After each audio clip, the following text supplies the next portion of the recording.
Kool-Aid, unbelievable. It's like 75 yesterday. It's crazy. It'll be like 100 when we play Furman here in a few weeks. But anyway, it is what it is. Got not very tough elements out here today, but I told you got to be great. You got to have a little luck along the way, right? And they're off to a good start. They got a little lucky here in camp, but as coaches, we don't like it. It is what it is. But you know, our last full scrimmage, like I said the other day, we get 2 full scrimmages, and that's it. You know, they changed those rules, and we had you get some other days. We'll have a few live plays on Monday, and then that's pretty much it from a live standpoint as far as to the ground. We still have a lot of competitive work, full speed, you know, like we always do. We always practice fast and physical on Tuesdays and Wednesdays of game week. You know, full pads Tuesdays, shells on Wednesdays. You know, but it's all full speed thud. You try to stay on your feet. So, you know, two full days alive. I thought we got better in some areas today. I thought our defense responded. You know, outside of, I was very disappointed in our overtime period defensively, but and offensively. We had a couple penalties and really did a poor job defensively. We kind of split the team up. And with ones on Tuesday, but you know, we mixed it up all day, and again, some really good things. But we had 2 turnovers, a good interception by 20 and one by 23. You know, worked on a lot of things in the passing game today. You know, we were just kind of challenging the guys, our protection. I'm pretty pleased with you know, that first group and what they're doing you know, right now. And then we got some guys that were kind of cross-trained in some other areas, you know, with our 2s and 3s. But you know, good day. Got done what we need to get done. I don't think anybody got, you know, hurt. We got some guys that we put on a pitch count a little bit today, and a couple guys that we held. But you know, we're trending in a good spot. So I'm thankful that because there ain't but one way to get ready. That's you got to go play. And you know, it is what it is. You can't. You just gotta practice tough to be tough. And so we're in a good spot. You know, really like where our team is health-wise. You know, we've got 2 guys that are out. Miles Oliver, who came in here hurt and was going to redshirt most likely, and then Troy, who was doing pretty good. But those are the 2 guys out for the long term. XT's doing great. He'll be back, you know, hopefully in a short amount of time. Other than that, everybody's really in a good spot, trending in a good spot, and so hopefully we can continue to get a little luck there. We're you know, as healthy as we've been in a long time, so pretty pleased with that. Tomorrow will be a good tempo practice. We're going to give them a couple days of just rest. We've been going, I think, 16 or 17 straight days. So you know, that's one of the things. They extended the period. We got a couple of days there. We let them recover. We'll come back in here on Sunday and crank it back up Sunday, Monday, Tuesday. 3 more days of camp, and then we'll break camp next Wednesday. School starts. So once that happens, then they get their life back, and we get back on a 20-hour rule. So you know, right now we pretty much got them all day, every day. Just trying to get a lot of things. We worked on a lot of situational stuff today, a lot of miscellaneous plays, a lot of miscellaneous things that can happen in the course of the game that you got to be ready for.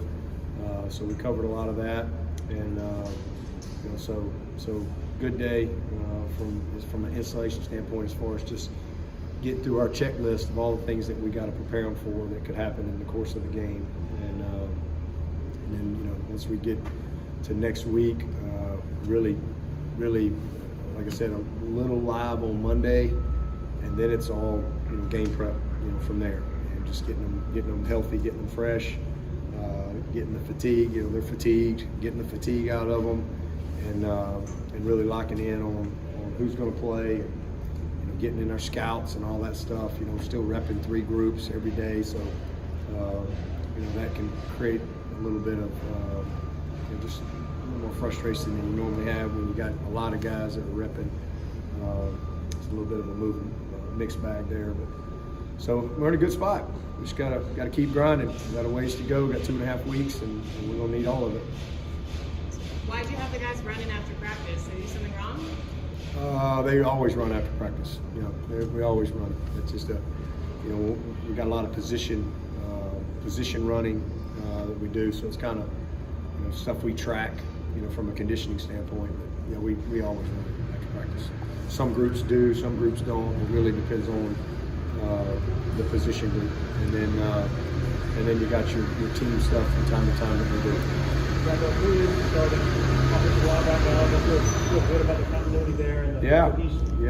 I mean, we haven't named enough starting line, but I'm starting to, feel pretty good about, where we are right now headed into next week. So, we'll watch this tape, and then we'll meet this afternoon, and we get through all of it tonight and tomorrow with the team.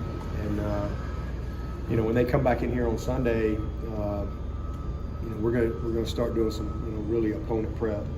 We'll put a couple days in on Furman. We'll spend Sunday, Monday really kind of putting a little bit of work on them, because we get back here and we play Labor Day night, and that's Saturday for us, but it's Monday for the rest of the world. So we roll in here about 4:30 in the morning.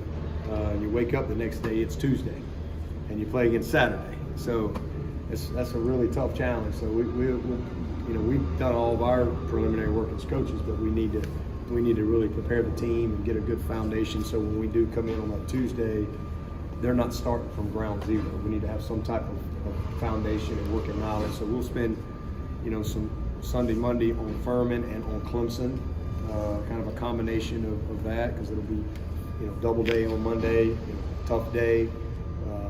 It'll be some live work, but also doing some separate and doing some game prep, and then Tuesday we'll go all Georgia Tech, and then Wednesday they get to school, and we go from there. So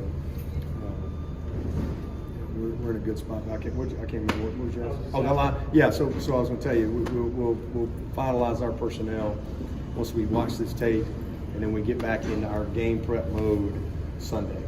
Then we'll say, okay, this is kind of where we are. And, we might have a couple of guys that's still going to be close, but, we got to start honing in on the opponent, and we got to start getting ready. We can only take 80, so we got to start seeing, okay, well, who do we think that 80 is for this game, and then start repping that way. And once you get on the clock on Wednesday, you can't rep 3 groups. I mean, you got to make do with the time that you have. So we got a good plan for that. We have for a long time. It just changes how you can practice. Has anyone really stepped up in XT's absence right now? Just on I mean, we got 4 starters at DN, so I don't. That's why we didn't put a depth chart out. I mean, because we don't. I mean, I don't care who runs out there first. Those guys are really good, and they can all play. So we're fortunate that we've got depth there. But XT, KJ, Maskell, and Miles, they're all starters at the position. Just the way it is. So we got 3 starters still, so it knocks our depth down a little bit, but hey, it gives Swin a little more opportunity, and he's done a heck of a job for us. What's the season of quarterbacks today? What's that? Quarterbacks, how did you feel? I thought they both, we really only rep 3, but I thought they both did some really good things, and then they both missed a couple of plays too. We had Cade, for example, had a really nice big play, and then took a sack. And again, that's purple jersey syndrome. Once he gets lit a couple of times, he'll get rid of it. So took a sack in the red zone, and then had one bad decision that he'd like to have back. And then DJ, I thought, played actually pretty clean procedurally. Played very clean with his decision making. He had one play he'd like to have back, but procedurally and all that, he did a good job. Made a couple plays with his legs, and then Cade, he's a problem in the pocket because he's really, really fast, and it's just awesome, because he can really create, and it's good for Clemson, but it's also good for our defense, to see some speed like that, because he can really, really run. And I thought he made a couple of nice plays with his legs today. So that's they did a good job. And then Hunter has been awesome. I mean, he's just a very veteran guy. The game's slow. He had one miscommunication, bad play, which was a pick. Just him and the receiver not on the same page. But he has been really, really good all camp.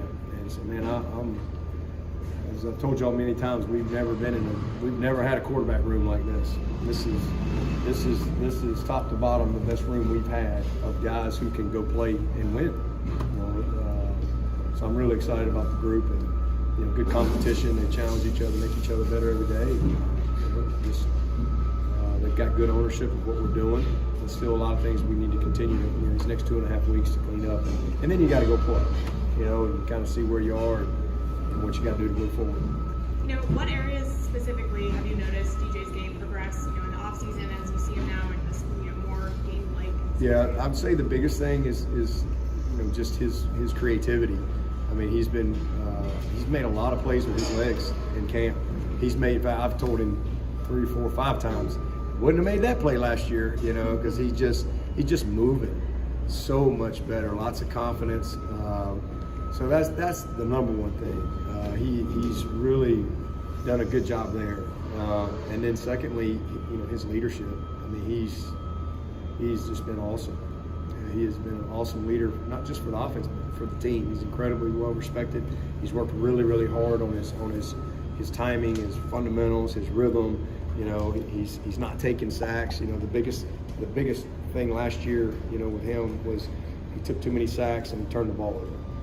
All right, and we those are two things that we can control.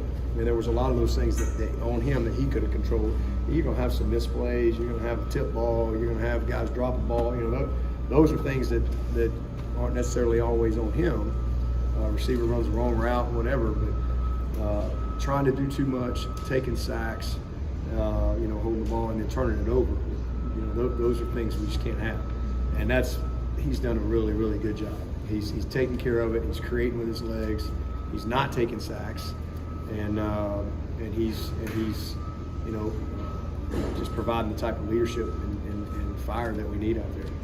Cleaning up his game, working on the creativity. How much of that do you think is having a new coordinator that he's sort of exploring a different side of his game under with Coach Streeter? Obviously, he's familiar with him, but it's a slightly different relationship there this year. Yeah, I mean, it's not really any different. I mean, plays are plays. He's still coaching the play. So whether he's been the passing game coordinator, so I mean, he's been intimately involved the whole time. So that really hasn't changed. He's from a coaching standpoint, he may call some things in a little different rhythm, but as far as the teaching and the preparation and the fundamentals, that really hasn't changed. How do you feel like the quarterbacks are doing in terms of their reading the zone read? Do you think they're making the right decisions there? Oh, they're doing good. Yeah, we very, very few mistakes. I mean, with DJ and Kate, I mean, they're and Hunter. I mean, all three of those guys are really good decision makers, and we haven't been able to get Billy Wiles and Helms as many reps. They've gotten some, but we really mostly have been those three guys, and they're just. I mean, Hunter Johnson, he don't hardly ever miss. I mean, he's a very savvy guy, and DJ's the same way. DJ really sees it. Occasionally he'll have a gray area where you'll kind of coach him through that. Say, okay, well, here's how we need to really see it. And then Cade, I mean, he's like on his 3rd or 4th time kind of going through the installation. It's just the game has slowed down for him, and he didn't make a lot of mistakes like that. They're really sound in their decision making. So I'm pleased with all of that. We're running the football very well. We really focus more on passing game today. We really have. That's probably been one of the brighter spots for me is our receivers. I mean, we're holding our own, and we don't have that guy back yet, Adam. He's on his way back soon, and EJ's back in practice, but we held him today. He's looking great, but he's got off to a good start, and then had the hematoma thing. So he's back rolling and should be full go starting tomorrow. And then Bo, hopefully will be back next week as well. So he's doing great. So we haven't had those three guys who are 3 starter guys for us. And the group has still held their own for the most part. So I'm pleased with what we've been able to do and the depth we've been able to create, and certainly getting those three guys back in the equation will be a big shot in the arm for us. Can you talk about the decision to place Dominic Thomas on scholarship and how that happened was? Well, I mean, he just made it easy. I mean, he made it easy. Hard to find a better back than that kid. He's a really good player. You always see he's low to the ground. He's hard to find. He's different. I mean, he's not going to break a 70-yarder, but he's going to bloody your nose. And you need all types of things. And he brings something to the room that's just a little unique. I mean, he is big and thick and strong, but he has got really good vision, really good hips, really good change of direction, and got some explosive power. I mean, he's just got a great feel for the game. He finds the soft spot and then he dents it. So he's a good addition for us and an awesome kid, and so certainly deserved it. What are the specifics of the Xavier Thomas injury, especially if you can elaborate on that? Yeah, he just got a foot injury, and he'll be back. Hopefully, I don't see him missing a whole lot of time, but he's certainly going to miss Georgia Tech, and we'll go from there. But he's doing good. He's fired up yesterday, ready to go. So we had a great camp, and he's going to have a great year. Just a little setback for him. That's all. Will Cade play early and try to get him some experience, or will DJ stay out there? No, DJ's the starter for sure, and this is where we are. So I mean, obviously he's got to go play well. He's got to. It's like anybody else. You got to go play well. But we certainly hope to get Cade as much opportunity as we can, and that's something that we need to do. Just like we wanted to get DJ in as much as we could, as often as we could. Trevor's last year. DJ's going to graduate in December. He's got big goals and aspirations, and he knows what he's got to do. And so he's just got to go do it. But hopefully we'll be able to get Cade as much opportunity as we can. DJ's the starter; he's earned that, and it's up to him to continue to earn it every week. Obviously, you're deeply familiar with both your new offensive coordinator and defensive coordinator, and I don't know if there's some value you see in hiring from within and promoting from within, but what's been different about working with them instead of Brett and Tony this last year? Well, they're just different personalities. First of all, I mean, just like when I hired Tony to take Chad Morris's place. Those of you who knew Chad, obviously very different. But I have relationships with all those guys, and I think it's great to be able to hire from within if it's feasible. If it's the right fit, the right timing, and the right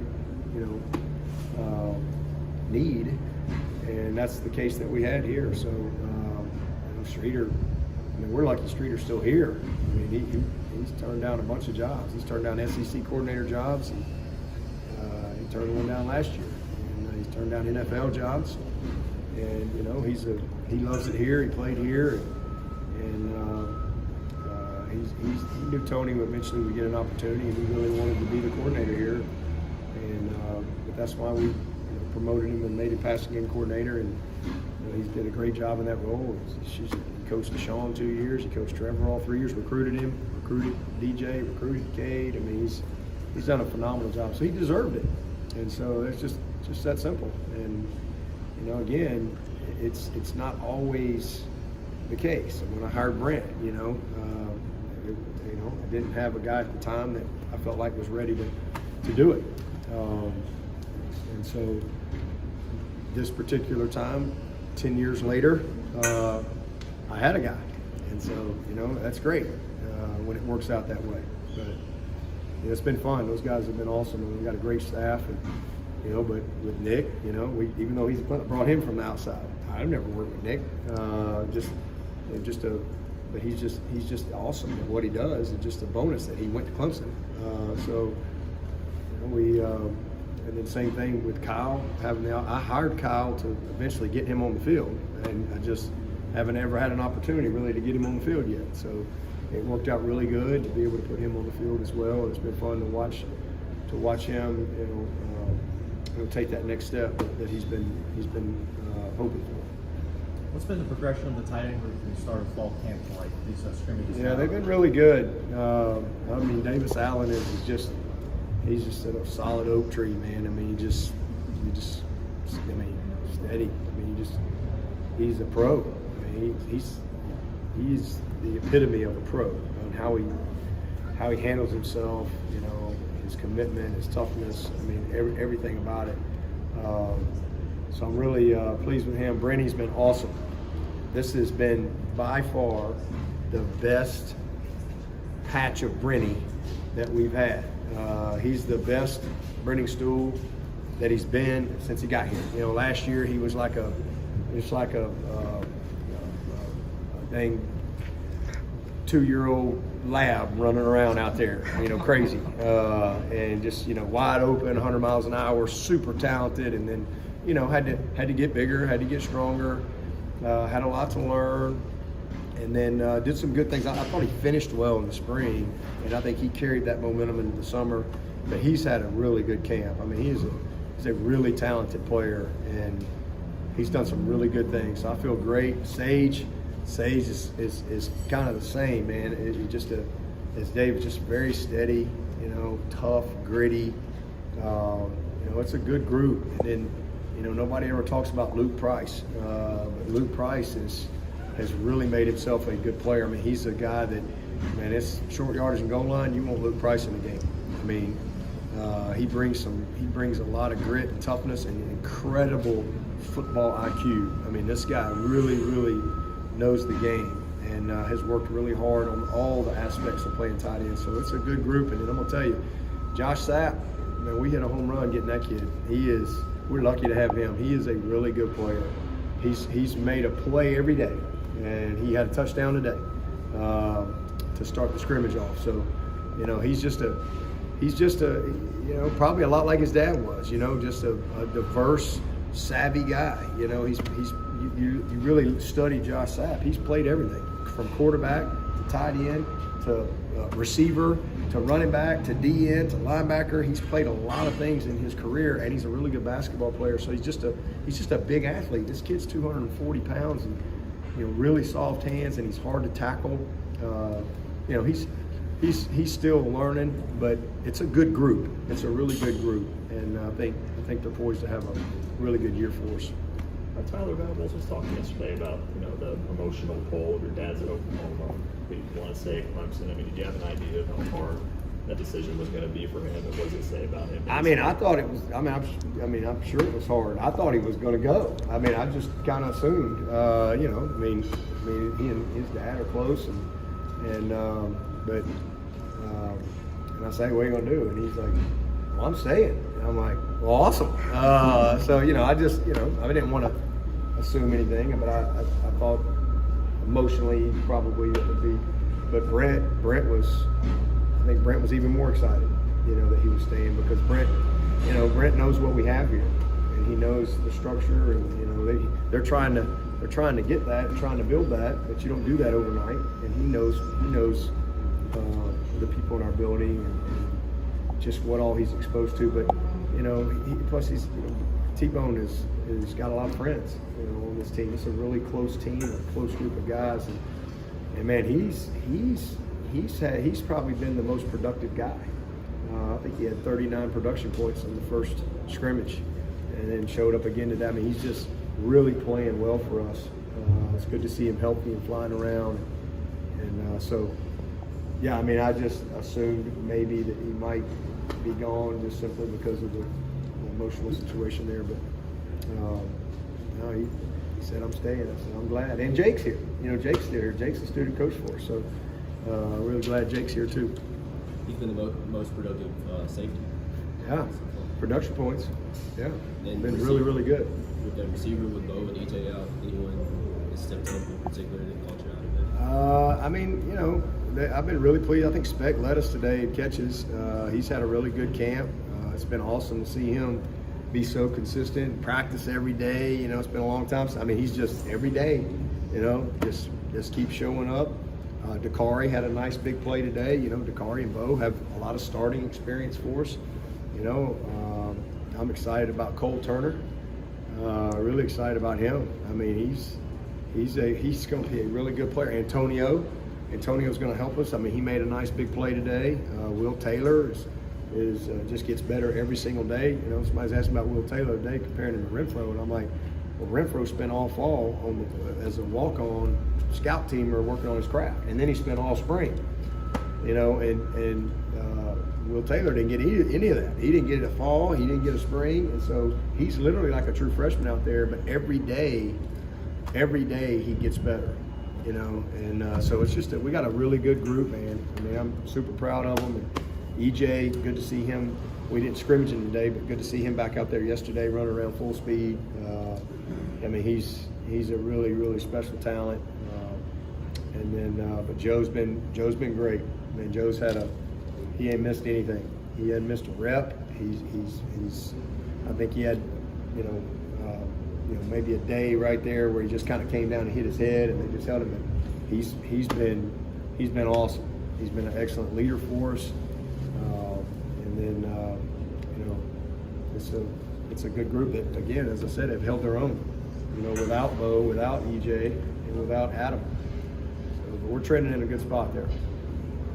There's still no bad snaps from Putnam. Been excellent. Don't jinx it. Been really, really good. All three of our centers have done a nice job. This is rare. I mean, usually, you get in some of these dog days and it's tired, and somebody's hot and sweaty, will roll the ball back every now and then, or A-gap blitz or something. It's been really good, and but I think it's just a sign of how hard they work in the summer, because that's the type of stuff that you get done in the summer. That's summer skills and drills. That's putting the work in when nobody's watching. So I'm really proud of our centers, but I'm super proud of Putnam, because he is as solid as they come. I think it was Parks was telling us that he was a wrestler in high school, and that might help him as a center. I mean, I think there is something. Yeah, he's a wrestler and strong, and I remember going to Putnam's house. His dad's a career military guy, and they had this like a detached garage, and that wasn't. It was just they just made it a weight room, and I'm looking for weights, and they had like concrete buckets, and like every day you get up and carry the buckets to the end of the driveway and back, and just he's built a little different, wired a little different. So I like that about him. He's become a heck of a leader for us, and just as tough as they come.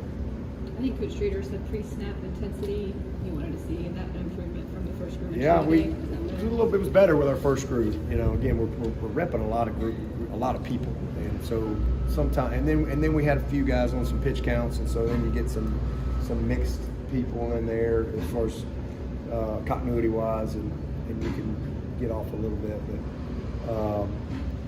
That was the thing I was most pleased about the 2 minute, because I thought our tempo was really good rhythm, and a good example to them on tempo being your friend, what that can do for you. So again, there's some heavy legs out there. We've been going for a lot of days in a row now, and I could kind of see that a little bit. But what I like about them is they don't complain; they just keep pushing. So I love that about this team. Brandon Duke is a cornerback. How's it going? Anything they might mix in first team? Oh yeah, they're definitely gonna help us. I mean, they're and that's what we needed them to do. We needed them to come in and help us. And Jay Lou's made some plays. It's been fun to see him out there healthy. First time he's scrimmaged in a long time, because he didn't get to scrimmage in the spring. He's made plays. Toriano had an interception today. He's a very savvy kid. So yeah, there's those are two guys for sure that are going to help our team. Very good. All right, thanks, Coach. All right.